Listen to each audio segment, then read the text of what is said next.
Assalamu alaikum wa rahmatullah wa barakatuh. Paix sur ceux qui suivent la guidée, paix et bénédiction sur le prophète sallallahu alayhi wa sallam, sur ses compagnons, ses amis, sa famille, ainsi que sur tous ceux qui le suivront de bonne foi jusqu'au jour du jugement. Avant de commencer, je voudrais remercier, ça peut paraître saugrenu, mais bon, je voudrais remercier en fait les gens, je vais appeler ça comme ça parce qu'en fait je ne sais pas ce qu'ils sont exactement.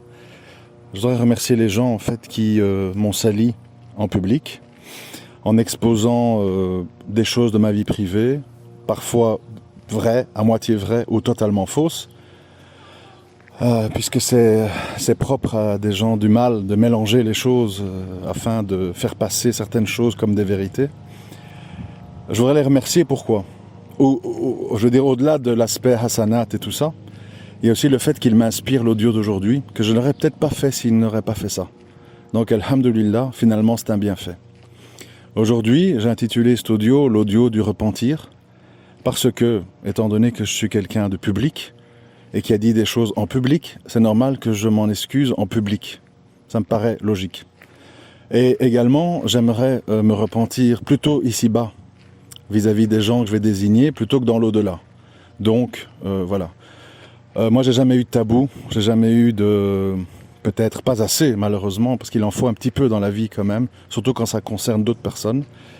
Donc c'est pour ça que je fais cette démarche. Alors, pour entrer dans le vif du sujet, j'ai énormément de choses dont je dois me repentir, pour commencer. Première chose qui me vient à l'esprit, c'est pas dans l'ordre, mais la première chose qui me vient à l'esprit, je me repens vis-à-vis de certains de mes proches.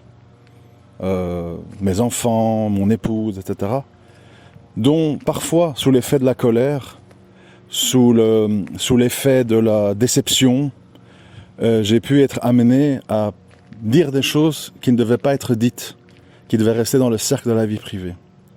Et c'est pourquoi, en ça, quelles que soient les choses qu'ils ont fait, quels que soient les péchés qu'ils ont faits, moi j'ai commis un péché plus grave, qui est le fait, en plus de mes péchés à moi, tous mes manquements que mes proches connaissent, il y a aussi le péché plus grave qui a été de divulguer ça sous l'effet de la colère.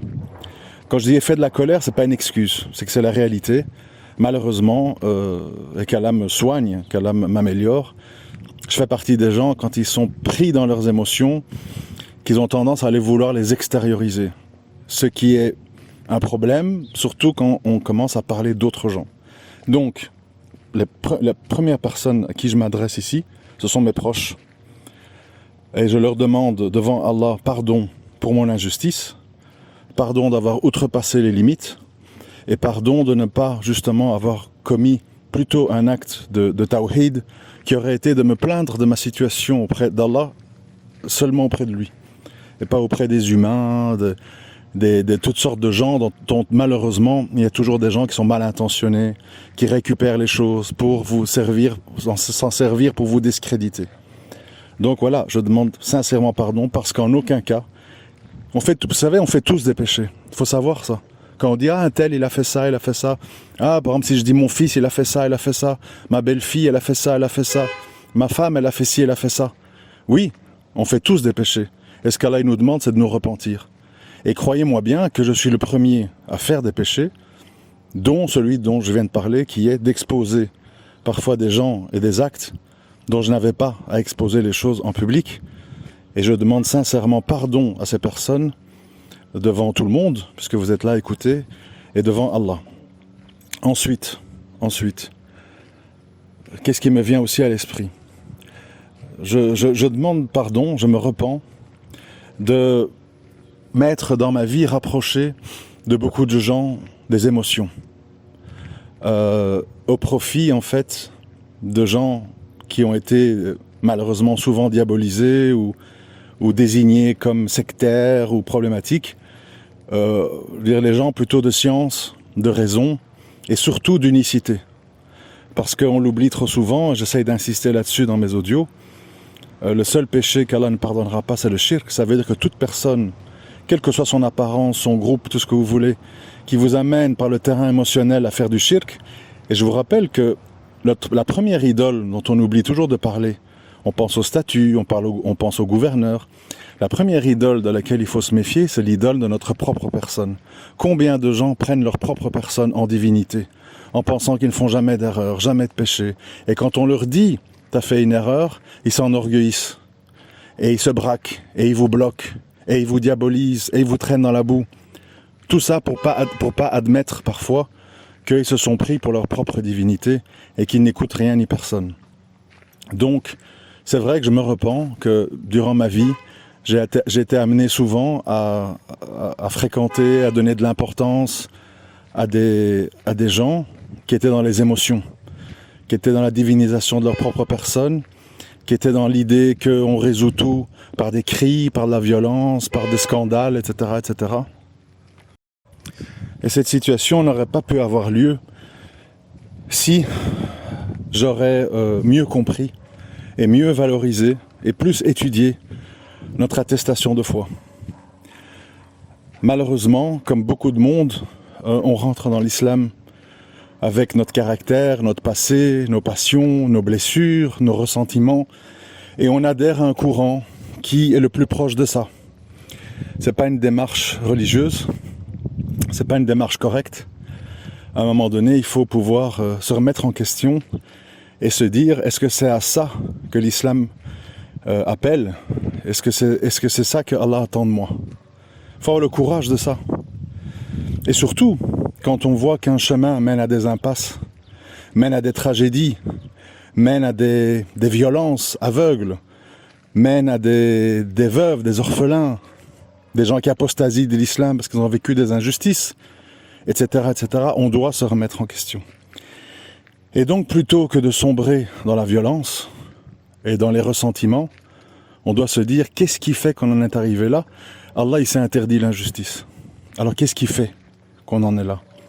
Et à un moment donné, on se rend compte qu'on en est là parce que on a associé Allah. On est tombé dans les innovations, on est tombé dans l'idolâtrie de tel système, de tel personnage, de telle idéologie. Et donc on a perdu la baraka d'Allah, tout simplement. Donc je demande pardon pour ça aussi, de ne pas avoir compris plus tôt qu'il y avait des gens qui étaient nocifs, qui n'étaient pas dans cette même recherche-là que j'aurais voulu avoir, et qui sont plutôt dans autre chose. Et qu'Allah nous guide tous, parce que, je veux dire, quelqu'un peut être égaré aujourd'hui et être guidé demain. Donc rien n'est fixe, rien n'est immobile. Ensuite, je me repens aussi de m'être fait mal comprendre quand j'évoque certains sujets qui déclenchent malheureusement chez des gens des réactions un peu tribalistes, ethnocentrées. Quand je m'offusque, quand je m'attriste, quand je me révolte contre certains agissements qui déplaisent à Allah en terre, entre guillemets, d'islam, ce qui a pu être perçu pour du racisme. Ce n'est pas du racisme, c'est de la déception. C'est de la déception que de voir que dans des pays majoritairement peuplés de gens qui se disent musulmans, toute une série de choses se passent, se propagent, se normalisent et deviennent finalement intégrées au fonctionnement du pays. C'est normal. À ça, on vous renvoie en disant « Oui, mais dans vos pays, là où vous habitez, c'est pas la même chose. » C'est la même chose sur certains points, c'est mieux dans d'autres points, mais surtout, le pays où on habite sont des pays non musulmans. Donc ils ne revendiquent pas un devoir face à leurs valeurs morales ou religieuses. Ils sont libres penseurs, humanistes, démocrates, et donc ils n'ont pas d'engagement. Nous les musulmans, on a un engagement. On dit La ilaha illallah Muhammad Rasulullah, on a un contrat avec Allah qu'on a trahi. Et donc c'est plus grave, c'est beaucoup plus grave. C'est pour ça que je m'accroche à ça. Donc, j'ai toujours essayé d'être le plus clair possible. Après, je suis responsable de ce que je dis, je ne suis pas responsable de ce que les gens comprennent. Parce que malheureusement, les gens, comme ils ont les cœurs confus, les propos clairs sont analysés d'une manière confuse. Pour comprendre des propos clairs, il faut un cœur clair. Vous comprenez? Un cœur confus ne peut pas comprendre des propos clairs. Il dit c'est trop clair, je comprends pas. Il faut rendre ça un peu plus compliqué. Et moi j'ai toujours pensé, contrairement à certains manipulateurs, qui en fait n'ont qu'un désir de dominance sur les autres créatures. J'ai toujours pensé que l'islam, il était simple. Il est bâti sur des choses, des concepts très très simples. Je voudrais prendre un exemple. Je ne suis pas arabophone, je ne suis pas un étudiant de Médine, mais comme tout le monde, je récite la sourate Al-Fatiha durant toutes mes prières, comme on fait tous. Et est-ce qu'on s'est déjà, nous tous, est-ce qu'on s'est déjà penché sérieusement sur cette sourate, sur le sens de chaque mot, de chaque phrase? Quand on le prend dans sa globalité, je ne rentre pas dans les détails techniques, je laisse ça à d'autres qui feront ça mieux que moi. Quand on prend ça dans sa globalité, qu'est-ce qu'on remarque? Juste là-dessus, on remarque qu'Allah, il insiste sur sa miséricorde. Plusieurs fois. Il insiste sur le fait qu'il est le grand pardonneur, très miséricordieux. Pour bien nous faire comprendre qu'il n'est pas un Dieu injuste, vengeur, sadique ou je ne sais quoi, a'oudou billah. Il est très miséricordieux. Mais pour être très miséricordieux, il y a des conditions. Pour être très miséricordieux, il y a des conditions. C'est quoi ces conditions? N'adorer que lui et n'implorer le secours qu'à lui. N'adorer que lui et implorer le secours qu'à lui. C'est simple, non?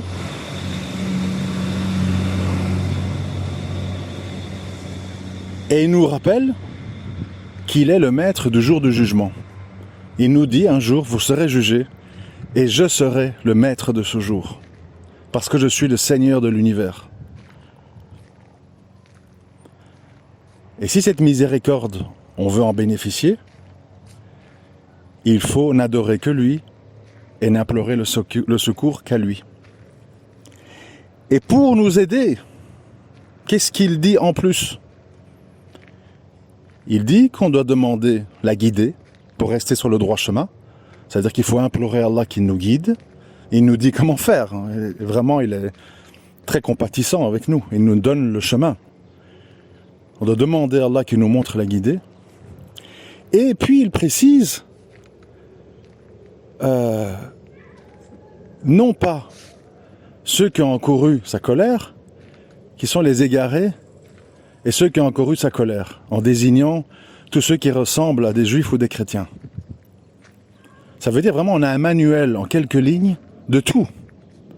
De qui est Allah, le miséricordieux, le maître du jour du jugement. De qu'est-ce qu'il faut faire pour avoir sa miséricorde. N'adorer que lui, n'implorer le secours qu'à lui. Et de lui demander de nous guider sur le droit chemin,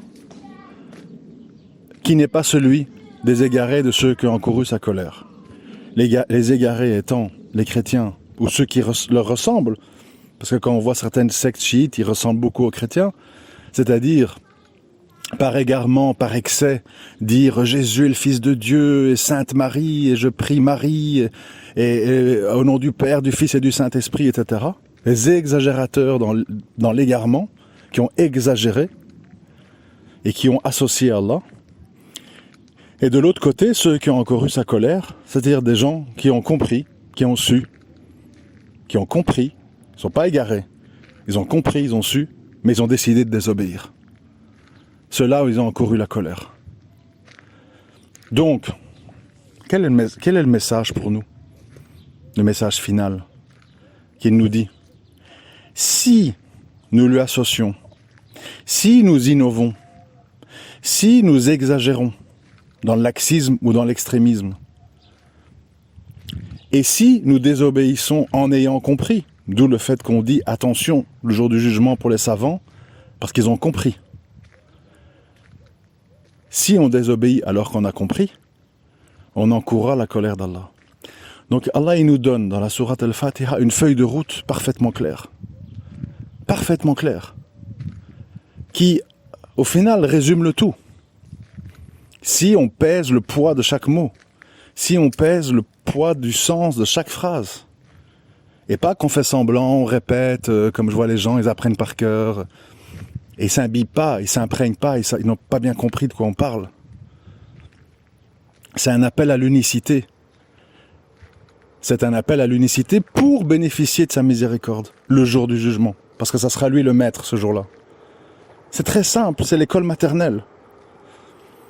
Eh bien, figurez-vous que si on en est là aujourd'hui, c'est parce que tout ce que je viens de vous expliquer là, on ne l'a pas compris. On ne l'a pas admis. On ne l'a pas appliqué. On en a ri. On a pris ça en dérision. On a pris ça pour un détail. Et nous voilà aujourd'hui sur une planète pleine de mosquées, pleine de barbes, pleine de hijab, pleine de adhan, mais où il n'y a pas un seul État régi par les lois de l'islam. Où il n'y a pas une seule terre d'accueil pour les musulmans en détresse, victimes d'islamophobie. Subhanallah. Et on ne se pose pas de questions. Ah oui, c'est pas de chance, hein. Peut-être un jour ça ira quand l'imam Mahdi va venir. L'imam Mahdi, s'il vient et qu'on a un cœur comme ça, on va même pas le reconnaître. On va même pas le reconnaître. On va dire ouais c'est un usurpateur, ouais c'est encore une fausse piste. On va pas le reconnaître. Parce qu'Allah il fera que c'est les véridiques qui vont le reconnaître. Et donc si on n'est pas véridique aujourd'hui, ce jour-là, on va pas le reconnaître. Malheureusement. Et donc voilà, pour revenir au sujet, moi je me repens en fait d'avoir oublié les fondamentaux. Et le fondamental des fondamentaux, c'est ne rien associer à Allah. Ne jamais oublier qu'Allah est le législateur. Ne jamais oublier qu'il existe des idoles dans notre époque moderne. Ce ne sont plus des statues comme à l'époque de Nour. C'est des gens, c'est des idéologies, c'est des courants politiques, etc., etc. Des manières de régir l'État, la démocratie, le vote, etc., etc. On a pris tout ça en dérision en disant ce sont des sujets des takfiri. Voilà. C'est les sujets des khawarij. Comment est-ce possible que des gens d'un certain niveau de science mentent aux musulmans en falsifiant la vérité, qui est toute simple, comme le reste. Les khawarij, c'est une secte de l'islam qui tuait des musulmans pour leurs péchés. Parce qu'ils buvaient du vin, parce que, je sais pas, ils faisaient ceci ou cela. Et ils les excommuniaient de l'islam pour des péchés. Ici, on parle pas de ça. On parle de la croyance. Les péchés, on en fait tous. Je viens de vous dire tous les péchés dont je suis le premier responsable. Et je répète, encore une fois, pour ceux qui n'auraient pas compris, mes péchés sont plus graves que les péchés commis par les gens dont j'ai exposé les choses publiquement dans un moment de révolte. Mon péché, il est plus grave. Mon devoir de repentir, il est plus fort. Pourquoi ? Parce qu'ils faisaient leur péché caché. C'était entre eux et Allah, et personne n'en savait rien. Et donc, on dit, ce qu'Allah a laissé voiler, laisse-le voiler. Et moi, j'ai pas respecté ça. Donc, j'ai une faute plus grave. C'est tout. Il faut le réaliser, il faut l'admettre, il faut se repentir. Et donc, on vous dit, le Khawarij, c'est ceux qui parlent de tout ça. Non. Les Khawarij, c'est des gens qui excommunient les musulmans pour des péchés. Ici, on ne parle pas de péché, on parle de la shahada. On parle du cœur de notre croyance. La ilaha illallah. C'est de ça dont on parle. On ne parle pas de bouffer une côte de porc, ou de boire une bière, ou de manger pendant le ramadan. Soyons bien clairs. Et ne laissez pas les gens qui veulent vous détourner du tawhid vous mentir. Parce que ces gens-là, ils ne seront pas là le jour des comptes. Vous serez tout seul. Comme moi, je serai tout seul. D'où le fait que moi, je parle en toute transparence. Parce que pour vous dire la vérité, moi, en fait, ce qu'on pense de moi, je m'en fous. Je m'en fous complètement, en fait. Que la police écoute, je m'en fous. J'ai rien à cacher. Ils ont toujours su ce que je pense, ce que je suis ou ce que je ne suis pas. Des amis m'écoutent, alhamdoulilah. Des ennemis m'écoutent, alhamdoulilah. Des cœurs malades écoutent pour couper des phrases hors contexte, alhamdoulilah, ils prennent du feu, c'est pas grave. Rien n'est grave en fait. Ce qui est grave, c'est qu'est-ce que Allah y pense de moi. Ça, c'est l'important. Qu'est-ce qu'il va penser de moi si j'ai dit des choses publiquement et je m'en repens pas publiquement. Ça m'intéresse. Ça me préoccupe. Je fais pas ça pour les gens. Je fais ça parce que je me dis, après réflexion, si je fais pas la démarche publiquement, alors que j'ai parlé publiquement, c'est une trahison envers Allah en fait. Et il va me châtier pour ça. Et je préfère que des gens se moquent de moi, ou disent, tu entends celui-là, tout ce qu'il dit sur sa vie privée, et il fait des repentirs publics. C'est pas grave, parce que c'est pas pour eux que je le fais. C'est pas pour vous que je le fais pour Allah. Franchement. Et donc, oui, c'est vrai que à bientôt 50 ans, Inch'Allah, ma vie, elle prend un tournant au niveau de ma position idéologique. au niveau de mes fréquentations, au niveau de mes objectifs, au niveau des savants que j'écoute, des dourous que j'écoute, parce que j'ai compris, et je demande à nouveau pardon à Allah, que je me suis fait avoir en fait. Je me suis fait avoir par les passions, par le copinage, par la paresse de ne pas avoir creusé certains sujets, la paresse de ne pas avoir appris l'arabe, etc., etc. Oui, c'est pour ça que je me suis fait avoir. Je me suis fait avoir par des gens en fait qui parlent de tout, si vous remarquez bien, sauf du désaveu du tarot et des mouchelkines. Ils parlent pas de ça. Ils disent ça c'est des sujets de takfiri. Et ils vont te parler de quoi? Qui va te parler de Hijra, qui va te parler de terre plate, qui va te parler d'un projet au Maroc, c'est le moindre mal. Et malheureusement, j'ai passé trop de temps avec des gens malfaisants qui n'hésitent pas à parler dans mon dos, qui n'hésitent pas à divulguer des choses de ma vie privée, qui n'hésitent pas à mentir. J'ai entendu, c'est un type froid qui n'a aucune fraternité, c'est des gens que j'ai invités chez moi, à manger chez moi. J'ai écouté leurs problèmes, subhanallah. Mais moi, je veux pas faire comme eux. Je cite pas de nom. J'ai décidé de changer, de ne plus être quelqu'un qui expose les choses de ma vie privée en public. Et je préfère, en fait, pour Allah, ne pas le faire. Et tant pis si eux le font, c'est pas grave. C'est eux qui prennent le feu, moi je veux pas en prendre. Mais je dis, croyez-moi bien, que les choses sont pas ce qu'elles paraissent. Chacun aura son livre, Allah il connaît la vérité. Et moi, c'est tout ce qui m'importe, en fait.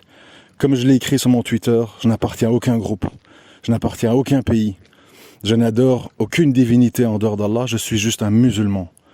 Et je me bats, je ne sais pas combien de temps il me reste avant de décéder, je me bats en fait pour arriver ce jour-là le plus soumis et repenti possible, repenti de mes péchés, de mon shirk caché ou apparent ou je ne sais pas quoi. Et soumis à la vérité et pas soumis aux gens, aux créatures, aux critiques, au chantage affectif, aux arguments d'autorité, etc., etc. Non, ça c'est pas important. C'est vraiment pas important. Ça change pas ma vie en fait. Mais ce qui peut changer ma vie et surtout mon après-vie, c'est qu'est-ce qu'Allah il va penser de moi? Est-ce que j'ai rempli mon engagement? Est-ce que j'ai évolué dans le bon sens? Est-ce que je me suis rapproché des bonnes personnes? Est-ce que je me suis désavoué de mes fautes, de mes erreurs, de mes fausses pistes? Est-ce que je me suis repenti de mes péchés? C'est ça qui compte.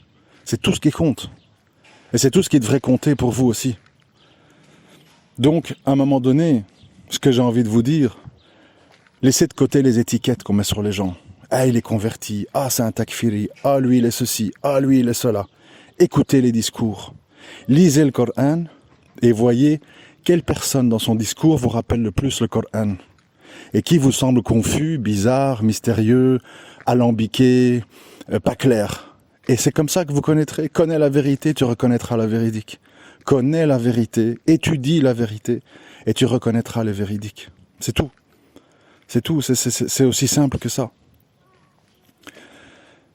Et donc voilà, c'est un repentir pour moi général. Je considère que je repars à zéro. Même si je me suis converti à 30 ans, je repars à zéro. Alhamdoulilah, Allah m'a laissé en vie assez longtemps pour corriger mes fautes, effacer mes égarements, changer de fréquentation, changer de lecture, changer de manière de penser. Alhamdoulilah, que j'ai eu le temps. Il y a des gens, malheureusement, ils meurent sur l'égarement. Ça, c'est terrible. Ça, c'est terrible. Allah, il m'a fait le cadeau, en fait, de me donner le temps. Il m'a fait le cadeau de la détention pour réfléchir, au silence, au calme. Allah, il m'a fait beaucoup de cadeaux, en fait. Il m'a fait beaucoup de cadeaux. Et d'ailleurs, je voudrais dire une chose pour terminer. Vous savez, comme je vous l'ai dit au début de ce discours, on fait tous des péchés. Je fais des péchés. Ma femme fait des péchés. Mes enfants font des péchés. Ça, c'est pas un scoop. Mais je peux vous dire une chose. Malgré tous les péchés que moi, ou nous, ou moi et mon épouse, que nous avons commis, malgré toutes les épreuves qu'on a subies, malgré tous les gens toxiques, malfaisants, qui ont voulu nous faire du mal, qui ont voulu nous déstabiliser, qui ont voulu nous pousser à devenir des mauvaises personnes, alhamdoulilah, j'atteste devant Allah qu'on est resté des monothéistes, qu'on est resté attaché à Allah, qu'on est resté attaché à la prière, et qu'on a passé toutes les tempêtes, et qu'on s'est repenti de nos péchés. Malheur à ceux qui nous rappellent nos péchés. malheur à ceux qui nous rappellent nos manquements. Et j'ai fait partie de ces gens dans le passé, et je m'en désavoue et je demande pardon à Allah. Et sachez que cette personne, qui est mon épouse, est une monothéiste pure, attachée à la prière, attachée à sa religion, et qui a été comme moi en fait victime de toute une série de gens malfaisants et aussi de nos propres manquements qui nous ont amenés parfois à déraper. Mais alhamdoulilah, on garde le cap malgré toutes les tempêtes qui se sont abattues sur nous. Et Allah, il sait mieux de quoi je parle. Namima, sihr, mauvais œil, colportage, mauvaise influence, gens toxiques, tout, on a tout eu. Toute la terre s'est abattue sur nous. Alhamdulillah, Allah nous a protégés. Et aujourd'hui, des gens tentent encore de nous nuire avec des événements du passé. Et alhamdulillah, qu'Allah nous préserve du cœur noir des gens qui ont des mauvaises intentions. Et qu'Allah nous garde sur son chemin jusqu'au moment de notre décès. Surtout, loin du shirk, loin du tribalisme, loin du nationalisme, loin de toute innovation, et qui nous garde sur le tawhid, et qui nous garde dans un désaveu clair et affirmé et sans complexe du Tarout et de ses soldats et de ceux qui gravitent autour et qui trouvent ça bien et qui trouvent que c'est une maslaha, etc., etc. Voilà. C'est un petit peu... Ça demandait un effort personnel très fort de faire ce que j'ai fait, mais je le fais pour Allah. Sachez-le bien, je le fais pour Allah, parce que je ne veux pas mourir en ayant dans mon cœur des ambiguïtés ou une sensation en fait que je n'ai pas corrigé du mal que j'ai fait en public, que je ne l'ai pas corrigé également en public. Qu'Allah nous pardonne tous, qu'Allah nous guide, qu'Allah nous garde sur le tawhid et qu'Allah nous écarte du shirk et de ses adeptes. Assalamu alaikum wa rahmatullahi wa barakatuh.